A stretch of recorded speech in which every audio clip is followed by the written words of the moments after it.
This is the Akron News Now update. I'm Lindsay McCoy.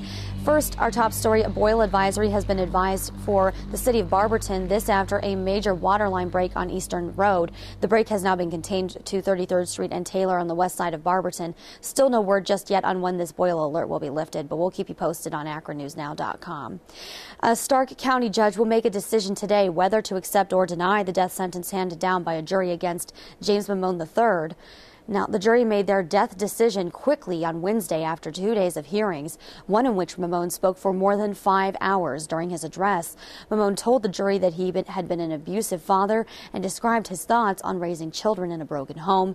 Continue to follow AkronNewsNow.com for the latest updates on this story as they emerge today. A Cleveland man accused of killing 11 women and hiding their remains in and around his home is now sending letters and cards to an internet company devoted to selling memorabilia from serial killers.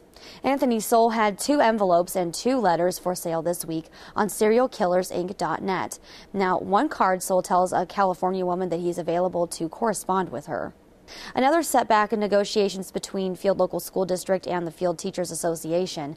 In voting this week, the 140 teachers overwhelmingly rejected the Board of Education's latest contract offer. The teachers and board have been bargaining on a new contract since March of last year. Field teachers have been on the job without a contract since June of 2009.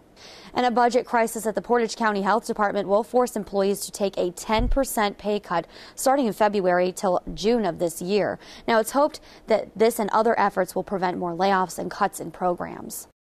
A new face to help lead the ever-growing University of Akron will soon be chosen. We go now to the newsroom where Akron News Now's Tina Kaufman has more on that story from the U of A. Tina? It's down to 3 finalists to be U of A's next provost. William Mike Sherman from Ohio State, Larry Nielsen comes from North Carolina State University, and Antonio Morera is from the University of Maryland, Baltimore County. Each will spend a few days visiting the campus, meeting with student groups, the Board of Trustees, and others.